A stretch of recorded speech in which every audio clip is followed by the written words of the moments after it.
성가대의 찬양을 어떻게 들으셨습니까? 저는 천상의 노래소리처럼 들었습니다. 아멘이 없네요. 얼마나 많은 연습과 또 얼마나 많은 기도가 있었겠나 그런 생각을 해봅니다. 왜냐하면 성가대 찬양은 예배 찬송이기 때문에 단지 노래 실력으로만 하는 건 아니거든요. 하나님 앞에 헌신되어져야 하고 시간을 드리고 또 마음을 드리고 또 기도를 올려야 그 천상에서의 목소리들이 나오고 하나님께서 받으시는 그런 찬양이 되는 것이죠. 근데 한편 생각해 보는 것은 사실 우리 저기 앉아있는 우리 성가대원들 중에는 다 노래를 잘하는 분들만 계신 건 아니거든요. 노래를 잘하시는 분들도 계시지만 또 그렇게 잘하지 못하는 분도 분명히 있을 것입니다. 맞죠? 네. 또 목소리도 제각각일 겁니다. 목소리가 가는 분이 있고 또 목소리가 굵은 분이 있고 또 어떤 분들은 그 콧소리라 하죠. 비음이 심한 분들도 있고 또 미성, 아름다운 목소리라고도 보통 얘기를 하지만 아직 그 완숙하지 않은, 성숙하지 않은 목소리를 가진 그런 미성도 있을 겁니다. 근데 모여서 합창을 할 때에는 전혀 다른 소리가 나요. 노래 실력의 차이가 존재하고 또 목소리가 다름에도 왜 그렇게 여러 사람이 합창만 하면 이렇게 아름다운 소리를 내게 될까요? 바로 화음 때문입니다. 화음. 그 화음을 우리 지휘자가 잘 조율해서 조화를 이루게 하고 하모니를 만들어서 아름다운 소리를 내게 하도록 하는 것이죠. 다양하지만 그 다양함을 하나로 조화시켜서 큰 아름다움을 창출하는 것, 이게 성가대 찬양의 정말 깊은 그 맛이 아닐까 하는 생각이 듭니다. 우리 하나님도 삼위일체로 계십니다. 성자, 성부 하나님, 성자 예수님, 성령 하나님이 연합을 이루시고 서로 교제하고 서로를 사랑하십니다. 하나님께서 아담이 혼자 거하는 것이 좋지 않다 이렇게 말씀하시면서 아담에게 하와를 즉 돕는 배필로 만들어 주셨습니다. 그리고 그 둘에게 둘이 합하여 한 몸을 이루라 이렇게 말씀하시죠. 둘이 합하여 한 몸을 이루라, 연합하라, 조화를 이루라, 그런 뜻일 겁니다. 여러분, 교회도 우리 각자 개개인이 교회이긴 하지만 교회는 하나님의 나라는 한 사람만 들어가는 것이 아닙니다. 우리가 거하는 하나님의 나라는 공동체로 모이는 하나님의 나라죠. 교회는 개인도 중요하지만 또 다수로 모인 이 공동체의 개념이 훨씬 더 중요합니다. 공동체로 이 땅에 하나님의 나라를 이루어가는 교회로 존재하면서 이 땅에서 천국 생활을 영위하는 유일한 공동체, 그게 바로 교회라는 것이죠. 서로 다른 다양함 속에서 하나의 통일성을 이룰 때 바로 그때 가장 아름다운 목소리를 낼 수 있는 것이고 또 가장 강력한 힘을 발휘할 수 있는 것이며 또 가장 존귀한 모습으로 존재할 수 있는 것입니다. 오늘 본문에 보니까 바울과 바나바라고 하는 이 초대교회에 또 영적 거장, 또 영적 리더가 등장하라는데 바울에게는 그의 초창기 사역을 함께한 이 바나바라고 하는 동역자가 있었습니다. 사실 여러분, 바울은 성경에 기록된 이 바울은 처음부터 그리스도인이 아니었지 않습니까? 원래 기독교인들을 핍박하기 위하여 유대교회에서 보낸 사내들인 공의의 공문을 받고 그리스도인들을 잡아 죽이러 가던 끝에 예수를 만나 회심하게 된 사람, 그가 바로 바울인데 사실 사람이 단번에 바뀌는 걸 누구도 잘 믿지 않아요. 그러니까 이쪽으로 갔다가 이쪽으로 바로 올 수는 없는 거거든요. 동으로 가던 사람이 갑자기 서로 오고 플러스 쪽으로 가던 사람이 갑자기 마이너스로 오고 잘 믿어지지 않는 겁니다. 그래서 초대교회가 처음에는 바울의 회심을 믿지 않았어요. 사람이 어떻게 저렇게 개가천선할 수 있는가? 그래서 의심하고 또 바울에 대해서 굉장히 회의적인 반응을 갖는데 그 바울이 초대교회 공동체 안에 잘 녹아질 수 있도록 중재해뒀던 사람이 바로 바나바입니다. 그러니까 바나바가 어쩌면 바울을 초대교회 공동체로 건널 수 있게 만드는 이 다리 역할을 했던 사람이라는 것이죠. 중재자, 변호자, 그가 바로 바나바였습니다. 그리고 최초의 이방인 교회였던 안디옥 교회를 섬길 이 사역의 협력자로서 바울을 천거한 사람도 바로 바나바입니다. 그러니까 쉽게 말하면 어느 교회 목회자를 초빙하는데 이 사람은 정말 믿을만하다, 이 사람이라면 나와 동역할 수 있고 이 사람이라면 교회를 충분히 세울 수 있다라고 추천해 준 사람, 그가 바로 바나바였다는 것이죠. 그리고 이 둘은 약 2년여간에 걸쳐서 1차 전도 여행을 함께 했습니다. 그야말로 바울과 바나바는 생사고락을 함께하고 교회를 위해 협력했던 둘도 없는 동역자였다는 겁니다. 근데 오늘 본문은 이 두 사람이 크게 다투고 갈라서게 되는 충격적인 사건을 기록하고 있습니다. 싸워서는 안 될 사람들이 싸우고 있고 싸워서 갈라지고 있는 모습을 보여주고 있는데, 문제의 발단은 이렇습니다. 바울이 바나바에게 전도 여행을 제안한 거예요. 여러분, 오늘 우리가 보게 된 이 사도행전 15장의 본문의 시점은 이미 1차 전도 여행을 마친 시점입니다. 그리고 예루살렘에 있다가 바울이 생각한 거예요. 아마 기도하면서 영감을 얻었겠죠. 이제 다시 이제 우리가 세웠던 교회를 방문하여서 말씀으로 한번 다시 다지고, 그리고 위로하고 격면하여서 교회를 더욱더 견고하게 세우는 사역을 하자. 그러니까 바울의 1차 전도 여행이 교회를 복음을 통해 세우는 사역이었다면, 바울의 2차 전도 여행은 1차 전도 여행 때 세워진 교회를 양육하고 세우는 그런 의미의 사역이었죠. 바울이 그렇게 바나바에게 제안을 하는 겁니다. 우리 다시 가서 우리가 세운 그 교회들을 돌아보고 그리고 말씀으로 양육하자라고 제안을 하는데, 바나바는 이 바울의 제안에 기꺼이 동의를 합니다. 좋다고, 가자고, 가서 우리가 한번 돌봐보자고. 근데 이제 바나바가 바울에게 제안을 한 가지 합니다. 이번 여행에는 마가를 동행시키자고 그렇게 제안을 합니다. 바나바가 2차 전도 여행을 제안했고, 바울이 2차 전도 여행을 바나바에게 제안했고, 바나바는 마가를 동행시킬 것을 바울에게 제안을 합니다. 이 마가라고 하는 사람이 누구냐면 1차 전도 여행 때 바울과 바나바와 함께 그 전도 여행을 함께 했던 사람입니다. 근데 이 사람이 흠이 있었어요. 무슨 흠이냐면 중간에 그냥 집으로 가버렸어요. 학자들 간에 마가가 왜 도중에 돌아가 버렸는지에 대한 의견들이 여러 가지가 있습니다만, 아마도 전도 여행은, 이 선교 여행은, 여러분 우리가 생각하는 그런 단기 선교도 우리는 몇 박 며칠 갔다 와도 굉장히 불편해하고, 아이들이 뭐 한 번 갔다 오면 정신 차리고 왔다라고 하는데 굉장히 불편하거든요. 근데 당시의 전도 여행은 뭐 3박 4일, 5박 6일 정도가 아니라는 건 잘 아시죠? 배 타고 한참을 들어가야 되고, 한참을 걸어가야 되고, 산도 넘어야 되고, 바다도 건너야 되고, 강도 건너야 되고, 냉수의 위험, 강도의 위험, 낮의 위험, 밤의 위험들을 다 몸소 직면해야 했던 그런 여행이었습니다. 그러니까 전도 여행, 선교 여행이라는 것은 사실상 쉽지 않은 여행이라는 것이죠. 그것 때문인지 몰라도 이 마가가 중간에 집으로 돌아가 버려요. 여러분, 마가는 어떤 분은 그렇게 말하더라고요. 부잣집 아들이었기 때문에 고생을 몰랐다. 고생을 모르고 자란 사람이었기 때문에 조금 힘들어서 그 연약한 때문에 그냥 집으로 돌아가 버렸다고 하는데, 여러분 사도행전 2장에 그 마가의, 사도행전 1장에 보면 마가의 다락방이 있지 않습니까? 120명의 문도가 모여 오순절 성령 강림하시기 전에 기도했던 그 집, 그 마가의 다락방, 그게 바로 이 마가 요한입니다. 120명의 남성들이 머물 수 있는 거처는 그렇게 작은 거처가 아닐 겁니다. 큰 집이었다는 것이죠. 큰 집을 소유했다는 것은 부자였을 것입니다. 그리고 바나바, 오늘 마가를 동행시키자고 이야기하는 이 바나바가 바로 마가의 삼촌입니다. 이 마가는 바나바의 조카예요. 여러분, 바나바도 돈이 있었던 사람인 건 아시죠? 그가 초대교회에 기부를 합니다. 땅과 밭을 팔아서 초대교회의 궁핍함을 해결해 주었던 사람, 그가 바로 바나바였어요. 어쩌면 그래서 이 마가의 삶에 부여한 정황 때문에 그가 힘든 일을 몰랐고, 선교 여행 멋모르고 따라갔다가 이제 밤빌리아 버가에 이르러서 안디옥으로 가야 되는데, 안디옥으로 갈 때는 험산 줄령을 하나 넘어야 돼요. 굉장히 높은, 그리고 거친 산을 하나 넘어가야 되는데 그걸 싫어서 그냥 집으로 돌아간 것이죠. 이렇게 해석하는 학자들이 있습니다. 일리 있는 말입니다. 근데 그런 마가를 바나바가 2차 전도 여행 때 다시 데리고 가자라고 바울에게 제안한 거예요. 바나바의 제안에 바울이 어떻게 반응할까요?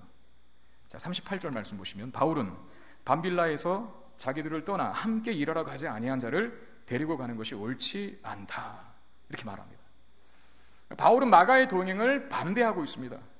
아마도 바울은 1차 전도 여행 때 마가에게 크게 실망한 듯이 보입니다. 함께 가겠다고 해서 동행시켰는데 불편하다고 그냥 집으로 훌쩍 떠나버렸으니 바울에게서는 인간적인 실망감이 그 마가를 향하여 얼마나 컸겠습니까? 저도 청년부 사역을 오래 했지만 수련회 때마다 고민이 크고 기도를 많이 했거든요. 부담스러웠으니까요. 첫 번째 부담은 말씀을 준비하는 부담이었습니다. 특별한 말씀을 특별하게 준비를 해서 청년들에게 은혜를 끼쳐야 하는데, 그런 부담 때문에 잠 못 이룰 때가 있었고 고민과 고충이 말이 아니었습니다. 그리고 또 하나는 청년들을 많이 참석시켜야 한다는 그런 부담이 있었거든요. 그리고 참석시켜도 꼭 이런 친구들이 있었죠. 목사님, 저는 하루밖에 참석 못해요.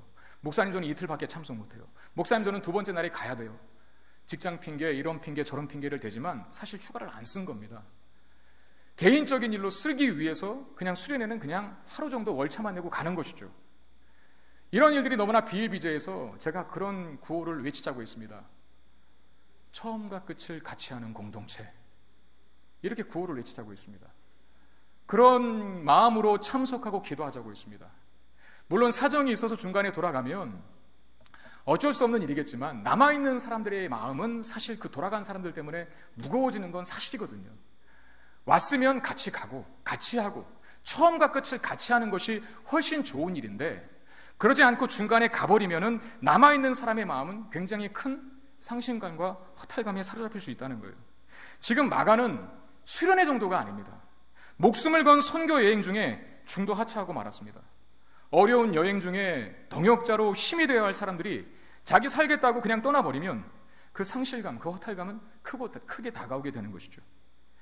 바나바의 제안, 즉 마가를 동행시키자고 하는 이 바나바의 제안을 거절한 바울의 심정을 우리는 충분히 헤아릴 수 있습니다. 근데 그럼에도 불구하고 바나바가 계속 마가의 동행을 고집하는 거예요. 바나바의 입장에서는 그거 아니겠습니까? 마가에게 한 번 더 기회를 주자고.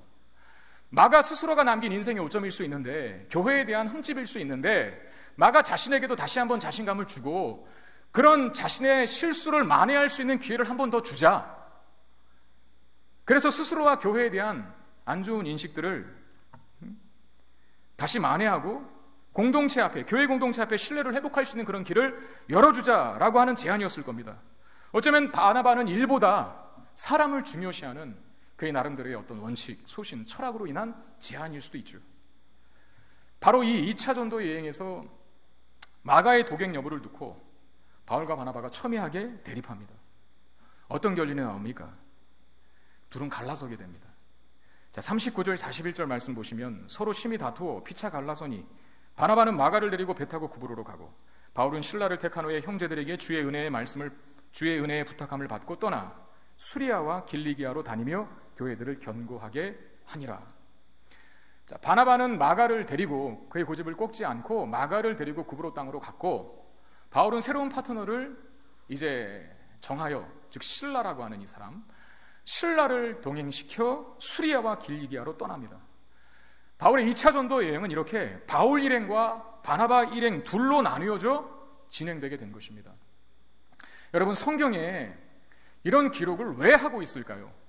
특별히 사도행전은 교회가 역동적인 생명력 있는 공동체로서 세상의 수많은 핍박과 세상의 수많은 장애물 앞에서도 당당하게 하나님의 나라를 선포하고 확장해가는 그런 아름다운 모습만 기록하고 있는 것이 사도행전 아닙니까? 거칠 것 없는 교회의 성장, 밟아도 뿌리 뻗는 잔디풀처럼 영적 생명력을 끈질기게 이어가 세상을 정복해가는 하나님 나라의 공동체로서의 교회의 모습을 기록하고 있는 게 사도행전인데, 오늘 본문은 다른 사람도 아니고 두 수장인, 어쩌면 초대교회의 영적 지도자인 두 사람이 싸우는 이야기를 하고 있어요. 여러분, 이런 기록을 왜 했을까요? 성령은 무엇 때문에 성경 저자에게 이 사건을 영감시켜 기록하라 말씀하신 것일까요? 바울과 바나바의 다툼을 보면서 우리는 본능적으로 이런 질문을 갖게 될 겁니다. 바울과 바나바 중에 누가 옳고 누가 그른 것인가? 여러분들에게 묻겠습니다. 여러분들은 어떤 판단을 하고 계십니까? 바울이 옳다고 생각하십니까? 아니면 바나바가 옳다고 생각하십니까? 아마 바울이 옳다라고 말하는 사람은, 그리고 바나바가 옳다고 말하는 사람도 마찬가지지만 분명히 어떤 판단의 기준, 그렇게 결정할 수밖에 없는 기준을 갖고 그 이야기를 하실 텐데요. 바울의 편에 선 사람은 어떤 기준, 어떤 판단으로 바울의 편에 설 것이며, 바나바의 편에 선 사람은 어떤 기준과 어떤 판단으로 바나바의 입장에 서 계신 것입니까? 제가 말씀드려 줄까요? 바울의 기질을 가진 분은 바울의 편에 서게 되어 있습니다. 그리고 바나바의 기질을 가진 분은 바나바가 맞다고 이야기하게 되어 있습니다. 이런 것이죠. 바울이 옳아. 중요한 일일수록 맺고 끊는 것이 확실해야 돼. 바나바처럼 우유부단하면 그런 태도로 무슨 일을 할 수 있겠어? 더욱이 선교 여행이잖아. 철저하게 준비해도 성공할까 말까 한데 마가에게 다시 기회를 준다고? 무슨 선교 여행이 애들 장난이야? 그렇죠. 선교 여행은 애들 장난이 아닙니다. 죽을 수도 있는 거예요. 엄청나게 많이 준비하고, 그리고 기도하고, 영적인 치열한 그 무장 속에서 해도 성공할까 말까 하는 사역이 선교 여행입니다. 우리처럼 편하게 안전지대에만 가는 게 선교 여행이 아니에요. 당시 바울의 선교 여행에 있어서는. 예수를 믿고 예수를 증거한다는 이유 하나 때문에 죽을 수도 있고 감옥에 갇힐 수도 있고 수많은 박해와 피해를 감수하고 떠나는 여행입니다. 쉬운 일이 아니죠. 무장되어야 한다는 겁니다. 마가는 그 일이 실패했죠. 그를 다시 어떻게 데리고 가느냐, 그런 말 할 수 있죠. 반대로 바나바의 입장에 선 사람은 이렇게 말할 수 있습니다. 바나바가 맞아. 누구나 실수할 수 있잖아. 다시 기회를 주는 것이 뭐 그리 반대할 일인가. 그렇게 매정하게 굴면 안 되지. 일이 중요한 게 아니라 사람이 중요한 거야. 일 중심적인 사람이 아니라 관계 중심적인 사람이 되어야 돼. 이러면서 바나바를 옹호할 수도 있다는 것입니다. 여러분, 저는 신학교 다닐 때 귀에 딱지가 듣도록 들었던 말 중에 하나가, 교회론 공부할 때 보통 담임 목사는 당회하고 함께 일을 합니다. 여러분들이 뽑아준 그 당회원들, 장로님들, 장로교 정치는 대의 정치거든요. 그러니까 장로님들을 신뢰하여 여러분들이 세우셨고, 장로님들과 담임 목사가 함께 당회를 이루어서 교회의 전반적인 것들을 추진해 나가고 교회 사역들을 진행해 갑니다. 여러분들이 거기에 힘을 실어주고 협력해 주어야 하는 것이죠. 근데 제가 신학교 다닐 때 어떤 말을 들었냐면, 당회원이 만약에 10명이다. 어떤 일들을 추진하려고 할 때 9명의 당회원들이 찬성을 하고 1명의 장로님, 1명의 당회원이 반대를 한다 하더라도 그 1명이 설득될 때까지, 그 1명이 찬성될 때까지 그 일을 하지 말라. 이렇게 귀에 딱지가 않도록 들었어요. 배웠고. 그게 교회라고. 선교단체와 교회의 차이점은 뭐냐? 선교단체에는 못하면 잘립니다. 선교단체는 다 믿음이 좋은 사람들만 있어요. 왜? 안 좋으면 잘리니까요. 그래서 되게 뜨거워 보여요. 근데 교회는 가족 공동체입니다. 가족 안에는 연약한 자가 있을 수 있고, 또 강한 자가 있을 수 있고, 또 지혜로운 자가 있을 수 있고, 반대로 어리석은 자도 있을 수 있어요. 완전한 자가 있을 수 있고 결함이 있는 자가 있을 수 있단 말입니다. 근데 결함이 있는 자라고 해서 가족이 그 가족을 포기합니까? 그렇지 않죠. 교회는 가족입니다. 그래서 기다려줘야 된다는 거예요. 기다려주고 이해해주고 참아주라. 교회에 그렇게 급한 일 없다. 사실 교회가 어떤 사역을 할 때에는 교회가 성장하고 교회가 성숙하고 교회가 하나님 나라의 공동체로서의 아름다움을 더 구현하기 위한 목적이지, 이 일 자체가 목적은 아니니까 이 일 때문에 사람을 버리고 사람을 잃는 일을 하지 말라. 이렇게 신학교에서 배웠어요. 그런 관점에서, 그런 논리에 따르면 오늘 바나바가 말이 맞습니다. 바나바의 말이 맞아요. 일 중심이 아니라 사람 중심으로 움직여야 돼. 이 말이 맞다는 거예요. 여러분 어떻습니까? 바울의 말도 틀린 말이 없고 바나바의 말도 틀린 말이 없는데, 여러분 어느 판단에 서시겠습니까? 아까도 말씀드렸지만 바울의 기질을 가진 분들은 바울의 말이, 바울의 평가와 바울의 판단이 더 맞다라고 생각하실 것이고, 바나바의 기질과 성향을 가지신 분들은 바나바의 입장에 서는 것이 맞다고 생각하실 것입니다. 법과 원칙을 선호하고 이성적이고 논리적인 기질을 가진 사람이 있습니다. 바울이 가진 기질이죠. 그리고 누군가를 사랑하고 포용하고, 그리고 사람을 세우기를 좋아하고 용서하기를 잘하며 감성적이고 온유한 기질을 가진 사람이 있습니다. 그가 바로 바나바가 가진 기질을 가진 겁니다. 여러분들에게 또 묻겠습니다. 여러분, 저는 바울의 기질을 가진 사람처럼 보입니까? 아니면 바나바의 기질을 가진 사람처럼 보입니까? 저요. 저 이제 1년 좀 넘었거든요. 이제 알 만큼 아셨죠? 어떻게 보이세요? 힌트를 드릴게요. 저는 방바닥에 머리카락 하나 떨어져 있는 것도 못 봅니다. 저희 집사람하고 신혼 초에 제가 이 문제 때문에 굉장히 힘들었어요. 7년을 연애해서 결혼을 했는데 결혼한 세상은 또 다르더라고요. 7년을 연애해서 다 한다고 생각했는데 결혼해서 사니까 몰랐던 것이 있네요. 그 몰랐던 것이 뭐냐면 머리카락이 떨어져 있는데 안 주워요. 그때 당시에는 머리가 긴 생머리였거든요. 방바닥에 머리카락이 떨어져 있으면 꼭 지렁이 한 마리가 기어가는 그런 모습 아닙니까? 그래서 저는 그 꼴을 못 봐요. 그래서 박스 테이프를 거꾸로 감아갖고 테이프로 붙이면서 머리카락을 주웠던 그런 기억이 있습니다. 좀 주스라고, 나를 힘들게 하지 말라고. 저는 그런 기질이에요. 바울의 기질입니까? 바나바의 기질입니까? 저는 군 생활을 참 잘한 사람 중에 한 사람입니다. 제가 학교 다닐 때도 못 봤던 표창을 2번이나 받았어요. 군대에서. 특별히 저는 내무 생활을 참 잘했습니다. 그 개인 간물대가 있거든요. 뭐 옷도 보관하고 이렇게 양말도 집어넣고 개인 물건을 보관하는 그 관물대가 있고, 그 관물대 밑에 개인 침낭들이 있어서 거기다 개놓거든요. 지금은 어떻게 바뀌었는지 모르겠지만 제 때는 그래서 각을 잘 잡아야 했어요. 근데 저는 각 잡는 것을 참 좋아했습니다. 옷을 개도 깔끔하게 각을 잡아놓고 이러니까 내무 생활에는 말점이었죠. 점호가 즐거웠었습니다. 여러분, 점호가 뭔지 아세요? 네. 웃는 분들은 아시는 것이죠. 저는 전화선이 꼬여 있으면 그걸 반드시 풀어내야만 했고요. 뚜껑은 닫혀 있어야 하고 또 단추는 채워져 있어야 하는 것으로 알았던 사람입니다. 감성적인 것보다는 논리적인 것을 더 선호해서 성경을 볼 때에도, 물론 성경 모두가 다 하나님의 말씀이고 모두가 다 하나님의 꿀과 같은 말씀이지만 감성적인 시편보다는 논리적이고 이성적인 로마서를 훨씬 더 좋아해줘요. 딱딱 떨어지는 거예요. 저희 교회 집사님 한 분이 저에게 그러더라고요. 오늘 신방을 가는데 갑자기 대뜸 그런 말씀하세요. 목사님은 공부 열심히 하셨으면 아마 피도 눈물도 없는 검사가 되셨을 거라고. 검사가 되셨을 거라고. 공부를 제가 조금만 더 열심히 했으면 검사가 됐을 텐데요. 덜 열심히 해서 목사가 됐네요. 근데 검사가 되셨을 것이라고 하는 말은 참 기분이 좋더라고요. 왜냐하면 존경받는 그런 직업 아닙니까? 근데 그 앞에다가 토를 다셨어요. 피도 눈물도 없는. 그 왜 피도 눈물도 없는이라고 말씀을 하셨는지 그 말에는 기분이 묘해지더라고요. 왜냐하면 저는 사실 제가 여러분들 앞에 제 이미지는 전재호 목사님은 친절하시고 관대하시고 아량이 크시고 도량이 넓으시고 모든 사람들을 다 품어줄 수 있는 넓은 바다와 같이 큰 마음을 갖고 있는 분이시라고 그렇게 비춰지고 싶거든요. 근데 아닌가 봅니다. 사실 자기가 없는 것을 동경하게 돼 있잖아요.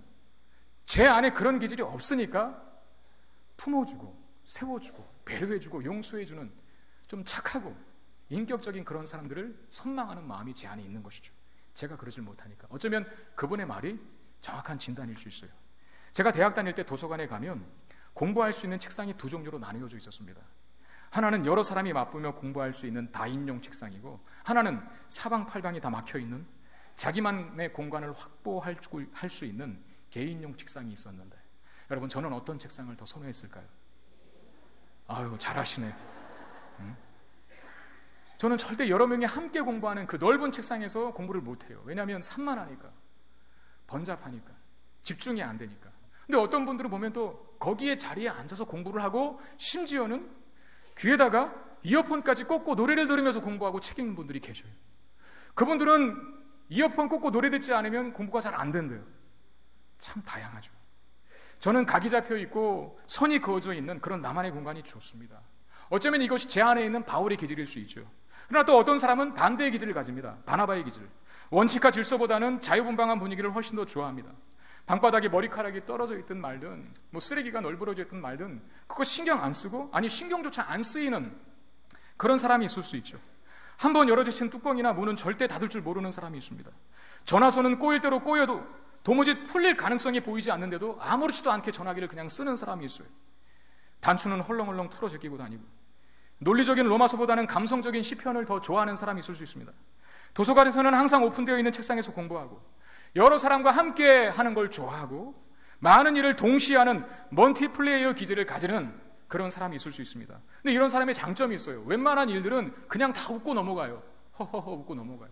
시험에 들거나 상처를 받거나 이러지 않는다는 겁니다. 그냥 무던하게 슬며시 넘어가는 그런 대범함들이 있습니다. 이게 어쩌면 바나바의 기질일 수 있거든요. 여러분, 어떤 기질이 더 훌륭한 기질이라고 생각하십니까? 바울의 기질입니까? 아니면 바나바의 기질입니까? 이렇게 질문을 드릴게요. 바울이 옳은 것입니까? 아니면 바나바가 옳은 것입니까? 오늘 성경은 분명히 어떤 답을 내놓지는 않고 있습니다. 그러나 여러분들이 오해하시지 말아야 할 건, 바나바는 여기서 이제 더 이상 나오지 않습니다. 이제 바울의 2차 전도 여행을 집중하여 부각하고 바울의 일생을 사도행전이 계속 다뤄가요. 그러나 그렇다고 해서 바울이 옳고 바나바가 틀렸다 말할 수는 없습니다. 왜냐하면 둘이 서로 다른 성격과 취향 때문에 갈라서기는 하지만 그 갈라선 이후에 그들은 각각 다른 영역 속에서, 다른 위치 속에서 각각 하나의 나라를 확장하는 전도 여행을 하고 있기 때문에 그래요. 교회가 내 마음에 안 들다고 다 집어 때려치우고 세상으로 나가는 건 실패한 인생입니다. 다를 수 있어요. 생각이 다르고 방향성이 틀리고 성격과 기질과 취향이 다를 수 있습니다. 그러나 그 다름으로 뭘 해야 하냐는 것이죠. 교회를 불평하고, 교회를 원망하고, 교회를 비난하고, 교회를 비방하고, 교회를 뛰쳐나가는 것이 정답이 아니라는 겁니다. 다른 기질과 다른 성향을 가지고 있지만 각각 다른 성향과 기질과 장점을 가지고 하나님의 교회를 세우는 일을 하면 되는 거예요. 그러므로 오늘 본문은 둘 다 옳다고 말하고 있습니다. 바나바의 기질을 가진 사람이든 바울의 기질을 가진 사람이든 둘 다 옳다라고 이야기하고 있어요. 둘 다 전도 여행을 떠나고 있고요. 둘 다 하나님의 영광을 위해서 일하고 있습니다. 그 하나님의 영광을 위하여 교회를 세우는 일에서 그들이 등을 지고 있거나 돌아서고 있지 않고 각자의 역할에서, 각자의 위치에서 최선을 다해 복음을 증거하는 삶을 살아갑니다. 여러분, 성격과 기질의 차이, 이것이 선과 악, 옳고 그름을 규정하지는 않습니다. 바울과 같이 강한 성격, 칼 같은 성격은 교회에 맞지 않아 이렇게 비난하는 내용이 없고요.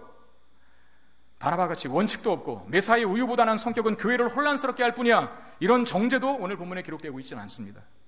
여러분, 바울의 성격이 강하다고 해서 그가 그 일을 못하고 있습니까? 아니지 않습니까? 바울이 얼마나 큰 교회를 위한 업적을 세웠는지 우리는 너무나 잘 압니다. 그의 1차, 2차, 3차 전도 여행을 통해서 세워진 교회들이 얼마나 많습니까? 그 수혜자들이 우리들일 수도 있어요. 바울의 사역의 열매죠. 바울의 사역의 결실이죠. 성경을 13권이나 집필했던 사람, 복음서 외에는 바울 서신이 주류예요. 신약은. 그만큼 교회에 큰 기여를 한 사람이 바울이었습니다. 그는 절대 틀리지 않았습니다. 그의 강한 성격과 그의 철두철미한 기질을 가지고 그는 교회를 세우고 하나님 나라를 확장하는 일을 했다는 것입니다. 그럼 바나바는 틀렸나요? 아닙니다. 바나바도 그가 가진 유한 성격으로 주회를 하고 있었습니다. 절대 성격이 유하고 부드럽다고 해서 주회를 그르치지 않았다는 겁니다.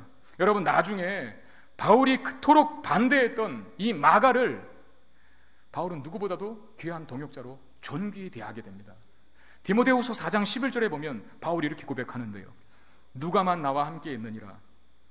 네가 올 때에 마가를 데리고 오라. 그가 나의 일에 유익하니라. 디모데후서는 바울이 쓴 건데 바울이 죽을 때 쓴 거예요. 그러니까 지금 오늘 사도행전 15장의 시점에서 많이 시간이 지난 겁니다.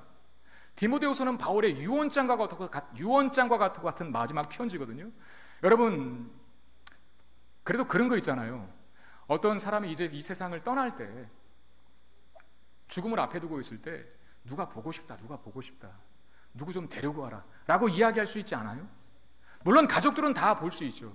특별한 관계 속에 있었던 누군가를 그 사람 좀 데리고 와라, 그리고 그분이 나를 위해서 기도하게 좀 해주라, 그렇게 말할 수 있지 않습니까?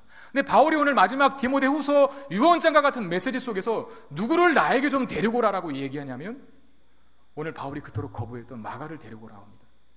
그가 나에게 유익하였다, 유익한 사람이라고 말합니다. 바울은 이 사도행전 15장의 시점에 있어서 마가를 쓸모없는 사람으로 여겼어요. 그는 바울의 선교 여행 속에 아무 도움이 안 되는 사람, 실망만 안겨주고 피해만 주는 인물로 여겼다는 겁니다. 근데 시간이 지났어요. 마가가 달라졌습니다. 바울이 죽을 때쯤에 보고 싶었던 사람 중에, 자신에게 유익이 된다라고 말할 수 있었던 사람 중에 마가라고 하는 사람의 이름이 거론되어 있어요. 마가가 어떻게 이렇게 변했을까요? 그를 누가 이렇게 만들었을까요? 여러분, 스스로 자라나는 사람은 없습니다. 하나님은 그를 자라나게 하시지만 교회의 누군가를 통해 그 사람을 자라나게 하시는 거예요. 그러면 마가는 누구를 통해 자라났을까? 바나바를 통해 자라난 겁니다. 바나바, 그가 마가를 데리고 다니면서 교회에 대해서 가르쳐주고, 복음에 대해서 가르쳐주고, 하나님에 대해서 가르쳐주고, 예수 그리스도에 대해서 가르쳐주고, 하나님 나라에 대해서 가르쳐준 결과 마가는 바울에게 있어서 마지막 이 세상을 떠날 때 보고 싶었던 그 한 사람으로 남아있을 수 있었던 것이죠. 그러므로 바울이나 바나바나 그들의 각자의 기질과 성향이 다를지라도 각자의 다른 영역과 역할 속에서 최선을 다하여 하나님의 교회를 세우고 섬겼던 둘 다 옳은 사람으로 남게 되는 것입니다. 저는 이 본문을 보면서 교회를 생각해 봅니다. 바울은 교회를 그리스도의 몸이라고 했습니다. 고린도전서 12장 25절 27절에 보면 몸 가운데서 분쟁이 없고 오직 여러 지체가 서로 같이 돌보게 하셨느니라. 만일 한 지체가 고통을 받으면 모든 지체가 함께 고통을 받고 한 지체가 영광을 얻으면 모든 지체가 함께 즐거워하느니라. 너희는 그리스도의 몸이요 지체의 각 부분이라. 고린도전서입니다. 오늘 본문의 시점에서 바울은 2차 전도 여행을 준비하고 있었어요. 고린도전서는 바울이 3차 전도 여행 때 쓴 것입니다. 시간이 많이 지나자는 거예요. 그가 전도 여행을 하고 돌아다니면서 교회를 봤겠죠. 여러 성도님들을 대했겠죠. 그리고 영적 지도자도 만나고 교회 생활을 어떻게 하고 있는지, 그러면서 그의 믿음과 신앙은 더 커졌을 것이고 하나님 나라에 대한 이해도 더 확대되었을 것입니다. 그 결과 그가 교회를 정의하기를 교회는 그리스도의 몸이라 이렇게 말한 거예요. 여러분, 교회를 이 땅에 어떤 걸로 비유했을 때 그리스도의 몸이라고 비유한 것만큼 가장 적절하고 절묘한 비유는 이 세상에 없습니다. 고린도전서를 바울이 쓰기는 했지만 성령께서 영감을 주신 것 아닙니까? 성령이 영감 주셔서 이 말씀을 기록했겠죠. 그럼에도 불구하고 성령께서 바울을 감동하여 말씀을 기록하게 할 때에는 그의 경험과 그의 인격과 그의 신앙과 그의 지식과 그의 교양과 그 모든 성품들을 다 유기적으로 영감하셔서 기록하게 만드신 거예요. 그러므로 바울은 경험적으로 안 것입니다. 이제 교회가 어떤 곳인지. 교회는 그리스도의 몸이라. 그리고 우리 각자는 그 몸된 교회 지체들이다. 여러분, 지체는 다 달라요. 손과 발이 절대 같을 수가 없습니다. 손과 발은 생김새도 다르고 위치도 다르고 그리고 역할도 틀립니다. 그런데 손이 손의 역할, 그리고 발이 발의 역할을 잘 하면 하는 것만큼 몸은 건강해지는 것이죠.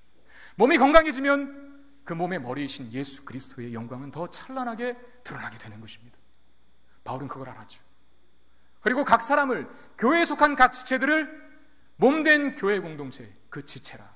각각 다양하고 다르게 보이지만 그 역할을 감당했을 때 교회가 건강해지고 교회가 아름다워진다는 것을 고린도전서 12장을 통하여 고린도 교회, 분열과 다툼으로 신음하고 아파하는 그 고린도 교회에게 이런 메시지를 준 것입니다. 여러분, 우리 부부도 그렇지 않습니까?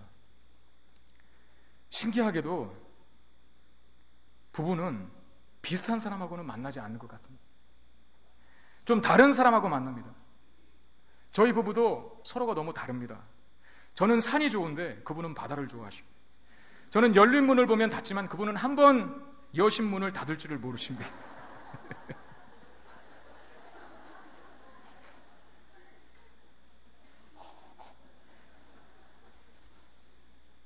저희 집사람이 자기 좀 그만 이용하라고 설교에 자꾸 등장하는 배역 인물이라 월급을 줘야 된답니다. 그래서 제가 그랬죠. 우리는 우리를 희생해 가면서 성도들이 은혜 받도록 하는 일에 목숨을 건 사람들이니 그런 말 다시는 하지 말라고. 저희 집사람하고 저는 되게 달라요. 저는 보통 먹는 것도 이렇게 날아다니는 새들을 좋아하거든요. 닭 이런 거, 치킨 이런 거. 그렇다고 여러분 또 치킨만 사주시면 안 됩니다. 저는 닭은 머리부터 발끝까지, 닭발까지도, 그리고 장기까지도, 닭의 장기까지도 다 좋아해요.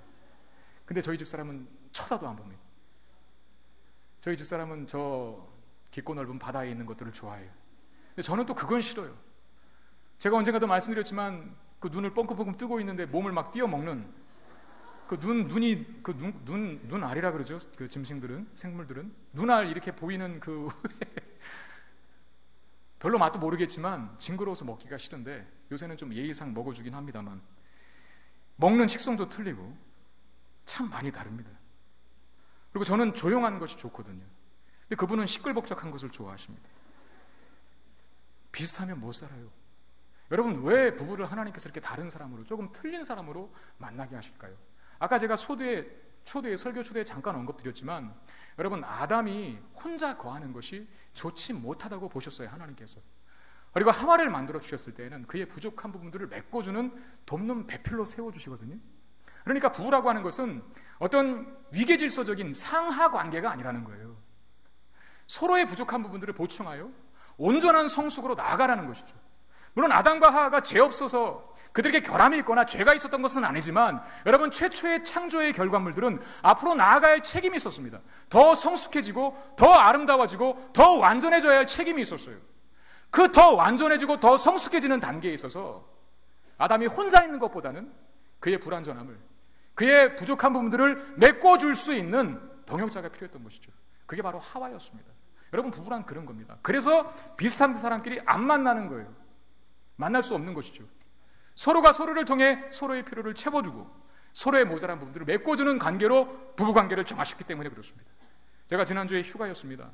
한 주 휴가를 잘 다녀왔습니다. 여러분들이 배려해 주신 덕분에 월요일날 여행지로 출발해서 목요일날 왔는데 금요일 하루가 남잖아요.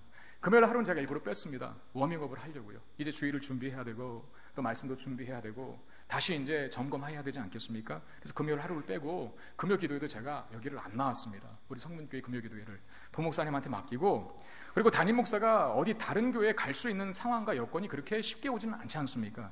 그래서 제가 다른 금요 기도회를 한번 가봤어요. 다른 교회에서 하는. 여기저기 좀 찾아보고 검색도 해봐서 나름대로 한번 가보고 싶었던 교회를 시간을 내서 갔는데 참 잘하더라고요. 금요기도회를 은혜스럽게. 근데 참 우리랑 너무나 틀렸어요. 우리 교회보다 이 본당 규모는 조금 약간 더 작은데 성도들은 훨씬 많은 교회요.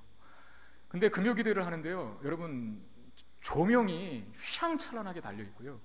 저는 제가 무슨 지금 가요 무대에 왔는지 금요기도회에 왔는지 모를 정도로 현란한 조명이 막 조정을 그냥 어떻게 해가면서 막 레이저 광선으로 쐈다가 한 사람만 집중했다가 여러 사람 또 분산했다가 하는 조명, 그렇게 하는 것도 있고요. 심지어는 여러분 이 가요 톱10 같은 데 보면 이렇게 연기 같은 거 요새는 가요 톱10이라고 안 그러나요? 저 때는 가요 톱10이 있었습니다. 아무튼 나오나 남진 나오는 그 연기 같은 게 무대로 딱 흘러나오는 거예요. 그걸 뭐라 그러죠? 예? 잘 못 알아들었습니다. 예, 뭐 아무튼 알겠습니다. 아무튼 무대용 안개 같은 거 있잖아요. 그것까지 금요기도회 때 이렇게 저기서 막 뿜어주는 거예요.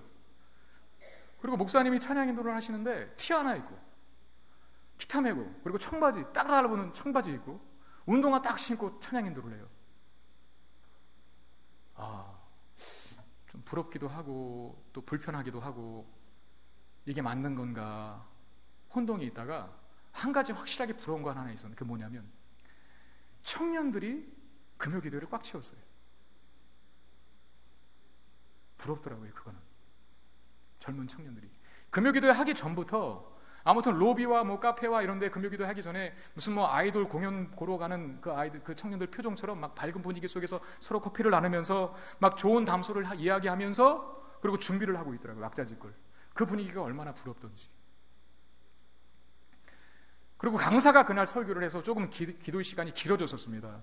그런데도 청년들이 가지 않고 마지막 기도의 시간까지 통성 기도할 때 앞에 있는 청년들이 다 남아서 부르짖어 하나님 앞에 기도를 하는데 우리 교회에 꿈을 갖게 되더라고요. 정성희 목사님 잘하고 계시지만 우리 교회의 청년부가 아직은 많이 연약합니다. 저는 청년 공동체에 대한 약간의 안타까움과 또 아쉬움과 또 사랑의 마음이 좀 각별하거든요. 그렇게 될 날을 소망하고 돌아왔는데, 근데 한 가지 단점을 발견했어요. 그게 뭐냐면 여러분 청년 금요기도회가 아니었거든요. 여러분 교회는 어떤 한 세대만 많이 모이는 게 건강한 게 아닙니다. 청년만 많이 모이는 교회, 젊은이들만 많이 모이는 교회, 어르신들만 많이 모이는 교회, 애들만 많이 모이는 교회, 여러분 그런 교회가 건강한 겁니까? 아니에요. 건강한 교회는 모든 세대가 다 조화와 균형을 이룰 수 있어야 돼요.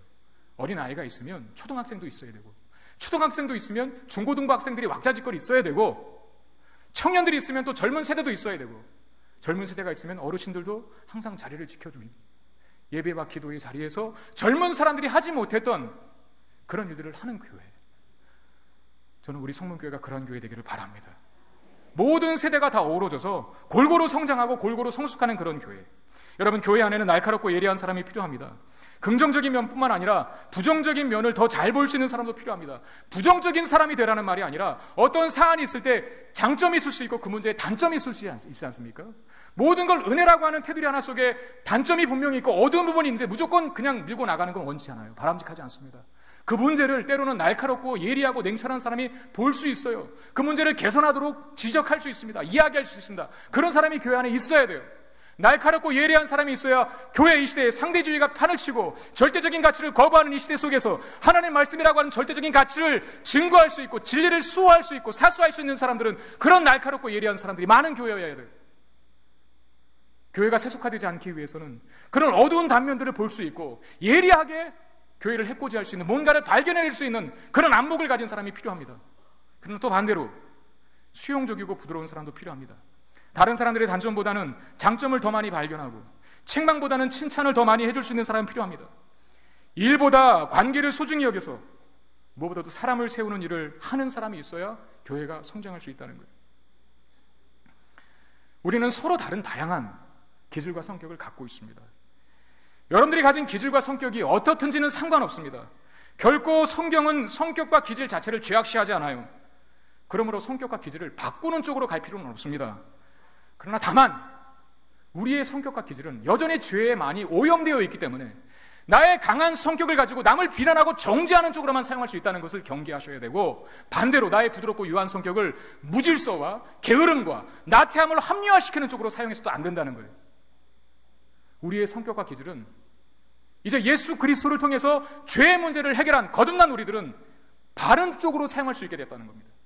나의 강한 성격으로 주의 영광을 위해서 일하고 하나님의 교회를 세우는 일을 하면 되는 것이고요, 나의 부드럽고 유한 성격으로 주의 나라와 영광을 위하고 교회를 세우는 일을 하면 되는 거예요. 지금 바나바와 바울이 그렇게 하고 있지 않습니까? 서로 다른 기질과 성격을 가진 두 사람이었지만 각각 다른 영역 속에서 한 가지 일을 하고 있어요. 그게 뭡니까? 교회를 세우는 일이었다는 거예요.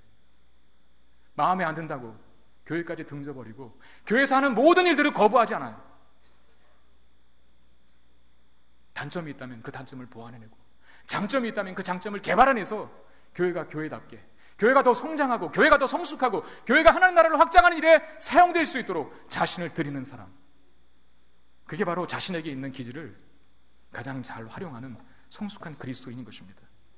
고린도전서 3장 4절 9절에 이런 말씀이 있습니다. 여러분들이 한번 읽어주시길 바랍니다. 같이 읽겠습니다. 시작.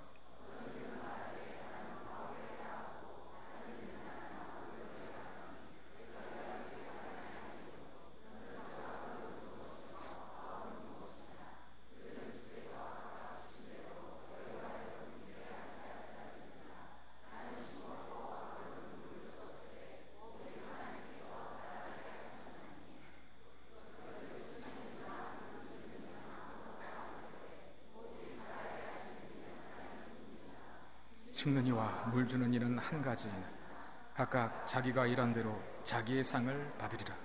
우리는 하나님의 동역자들이, 너희는 하나님의 밭이요 하나님의 집이니라. 여러분, 교회 안에서는 누구도 적이 아닙니다. 우리는 동역자들입니다. 각각 다름을 인정하시고 그 다름을 통해서도 일하시는 하나님의 크심을 믿으십시오. 저 사람은 나와 다른데 저 사람을 통해서도 하나님이 일하실 수 있을까? 일하실 수 있습니다. 내 생각은 저 사람의 생각과 다른데 과연 저 사람의 생각을 통해서 하나님은 일하실 수 있을까? 일하실 수 있습니다. 하나님 우리보다 지혜롭고 하나님 우리보다 크시고 하나님 우리보다 전능하신 분이시기 때문에 그렇습니다.